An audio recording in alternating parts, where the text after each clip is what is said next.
Кассиры Reddit, за какие покупки вы молча осуждаете покупателей? Ни за какие. Спустя 10 секунд после того, как вы ушли, я не помню ни вашего лица, ни то, что вы купили.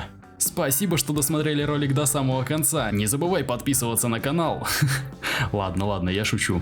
Максимально согласен с этим. Я много лет проработал кассиром в продуктовом магазине и никого не судил, потому что не могу вспоминать вас с той самой секунды, как только вы начали уходить. Я слишком занят, думая о том, как сильно хочу свалить домой. Самое ужасное — это когда они возвращаются примерно через 30 секунд, и вы снова здороваетесь с ними, как будто этого не было. Это очень неловко, когда они указывают мне, что были буквально здесь меньше минуты назад. Изменено. Или когда вы говорите «здравствуйте» одному и тому же покупателю в магазине примерно 7 раз, и продолжаете спрашивать его, нужна ли ему помощь и слышали ли они об акции. Я работал в Таргете примерно лет 10 назад, всего одно лето. Единственный чел, которого я запомнил, пришел к нам лишь однажды, больше я его не видел. Длинные жирные волосы, какая-то майка без рукавов с очень большими вырезами на их месте. Он купил, может быть, 10 или 12 пачек презервативов, но среди них была пачка ароматизированных. Все эти годы я просто думал, что чувак решил произвести вид какого-то очень крутого или что-то вроде того. Я просто поражен тем, что он выглядел так, и при этом всем у него был кто-то, кто отсасывал ему. Я в полном ахере.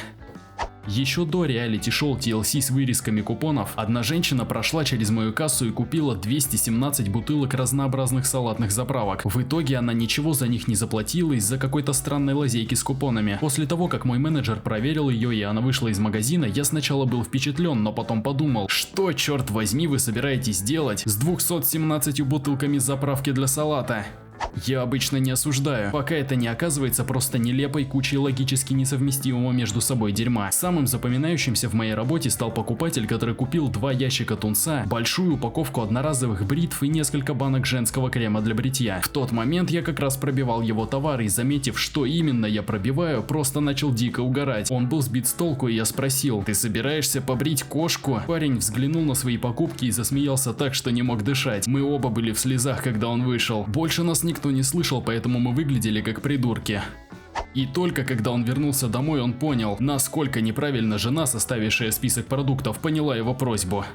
Это случилось с моим отчимом в продуктовом магазине. Он покупал детские подгузники и козье молоко для осиротевшего козленка, о котором мы заботились. Кассир посмотрел на товары и сказал: «О, у вас дома есть ребенок, который пьет козье молоко?» На что он ответил: «Нет, у нас дома есть коза, которая носит пеленки». Все рассмеялись, хотя я не уверен, что кассир ему поверил. Несколько лет спустя этот осиротевший козленок намного превосходит меня, моих братьев и сестер, как любимый ребенок в семье.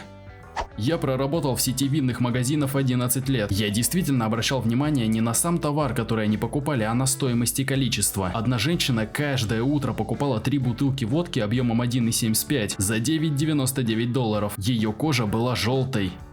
Работать в винных магазинах – это значит сталкиваться с печальными моментами, но именно они учат тебя заботиться и переживать за некоторых постоянных клиентов, даже если они алкоголики, что резко порицается в нашем обществе. Алкоголь является депрессантом, поэтому, естественно, вам придется столкнуться с несколькими печальными моментами. Так вот, однажды к нам пришла очень красивая, хорошо одетая женщина лет 50. И несмотря на то, что такие к нам обычно не заходят, пусть наш магазин спиртного и более презентабельный и дорогой, чем другие, она зашла примерно в 1:00 ночи и, по всей видимости, просто не знала, как пользоваться охладителем для пива. Я решил поинтересоваться, нужна ли ей помощь, и спросил. В ответ она очень тихо сказала мне: «Голубая луна». Я делаю свое дело и показываю ей местонахождение этого пива, которое она искала. Потом подсказываю несколько похожих сортов пива. Далее решаю спросить, нужно ли ей что-нибудь еще. Она ответила отрицательно. Пока я пробивал покупки этой женщины, она была очень сконцентрирована на получении чека. Мы не печатаем их сразу же, поэтому я обычно просто болтаю с покупателями, чтобы заполнить 5 секунд, которые мне понадобятся, чтобы открыть меню, найти ей чек и распечатать его. Далее она зачем-то попросила меня сделать ей несколько копий на всякий случай, и я отвечаю: конечно, не проблема. А затем она спрашивает, есть ли у меня конверт или что-то похожее, чтобы сохранить их в безопасности. Я изо всех сил стараюсь найти что-нибудь для нее, и в конечном итоге нахожу какой-то картон, складываю его и обматываю его резинкой, чтобы изобразить какое-то подобие конверта для ее чеков. А зачем вам столько чеков и для чего они вам? Интересуюсь я у этой милой женщины, стараясь быть максимально вежливым. Спустя какое-то мгновение моя покупательница начинает плакать и сквозь слезы говорит мне, что едет в больницу, где, будучи тяжело больной, ее дочь умирает. Все, чего она хотела перед кончиной, это разделить голубую луну со своей мамой. К моменту окончания своей печальной истории она заплакала еще сильнее и едва могла стоять, состарясь от своих эмоций, которые уже не могла сдержать. Поэтому я обошел стойку и крепко обнял ее, держа до тех пор, пока она не смогла хотя бы немного прийти в себя и успокоиться. Знаете, это было одно из тех объятий, когда человек, которого вы облачили в свои руки, просто содрогается от горя и сжимает вас как можно сильнее, чтобы ощутить моральную поддержку с вашей стороны. Спустя некоторое время она немного успокоилась, и я помог ей дойти до ее машины и сесть. Я сказал ей: берегите себя. Увидев ее машину и заметив одну деталь, я мог бы сказать, что она христианка. С ее зеркала заднего вида свисал крест Иисуса. И пусть я уже больше ни во что не верю, я решил сказать этой бедной женщине: я буду молиться за вас и вашу семью. Отчего она снова немного заплакала, потом обняла меня еще раз, а затем уехала. Я никогда больше ее не видел, но если Бог действительно существует, то он получит от меня первую молитву за 2 года. Просто надеюсь, что он позаботится о ней.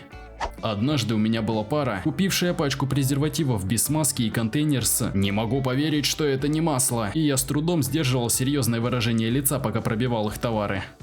Вот лично для меня это полные люди, которые питаются исключительно чипсами, газировкой и сигаретами. Я знаю, что на Reddit сидит куча людей, которые утверждают, что питание не имеет ничего общего с их проблемами с весом. Но черт возьми, за 2 года работы кассиром я был поражен тем, что толстые люди покупают для себя и своих толстых детей. Диета – это самое главное при похудении. Я веду невероятно малоподвижный образ жизни. Обычно все свободное время сижу за компом. Я обычно придерживаюсь 82 килограммов. Немного лишний вес при моем росте, но в меру. Однако, когда я набираю несколько, я просто исключаю из своего рациона весь сахар и все, что содержит консерванты. Кило просто тают, даже когда я сижу на своей чертовой заднице и занимаюсь дерьмом.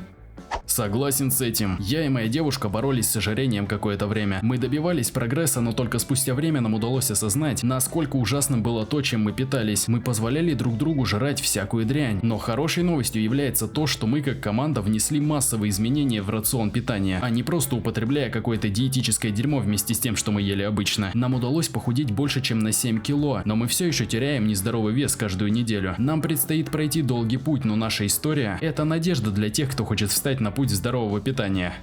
Несколько лет назад я работал в аптеке, в которой был отдел продукции с содержанием спирта. Одна покупательница навсегда осталась со мной, потому что она разбила мне сердце. Она была старше меня, может быть, ей было за 60 или за 70, всегда чистенькая и аккуратная, но явно жила на очень ограниченный доход. Она была чрезвычайно вежливой. Она приходила каждый день, чтобы купить одно и то же, без изменений: пинту самой дешевой водки, которая у нас была, банку кошачьего корма и лотерейный билет. Примерно через 6 месяцев я спросил ее о кошке, и она сказала мне, что у нее ее нет, а свой выбор еды она объяснила тем, что это дешево и достаточно хорошо, чтобы она могла жить. Я был поражен. Когда я думаю об этой милой даме, которая ест кошачью еду, чтобы позволить себе лотерейный билет и водку, то это все еще сбивает меня с толку.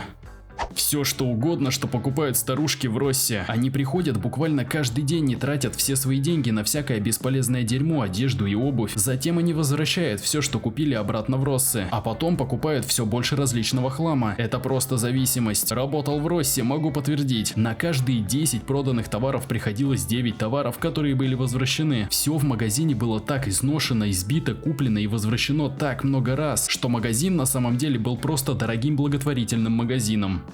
Я с моим парнем просто обожаем экономить, но мы очень разборчивы, поэтому нам редко удается подцепить что-нибудь действительно стоящее. Но каждое воскресенье ходим примерно в 10 магазинов в поисках винтажной одежды или вещей для дома. Каждое воскресенье мы встречаем этот безумный поток пожилых дам с тележками, набитыми до краев самым случайным хламом, которым вы только можете себе представить. Вязаные салфеточные настенные вешалки, безделушки, отдельные предметы столовой посуды, сломанные маленькие предметы мебели и прочая непонятная дрянь, становящаяся причиной стычек десятка старушек. Затем они будут держать кассу как в заложниках, спорить с рацией из-за каждой цены и пытаться сторговаться с 2 до $1,75 за фигурку клоуна. Несколько недель назад в CVS я увидел крутого бородатого чернокожего парня, около 75 лет, может быть 60 килограмм веса, который купил 36 упаковок презервативов Magnum и 2-литровую бутылку Pepsi. Я осудил его за то, что он классный. Спасибо, что досмотрели ролик до самого конца. Не забывай ставить лайк и подписываться на канал. И про колокольчик тоже не забывай. Пиши любой комментарий длиннее 4 слов, чтобы поддержать мой канал. Я буду очень благодарен тебе. А также предлагаю посмотреть вот эти 2 ролика. До скорых встреч!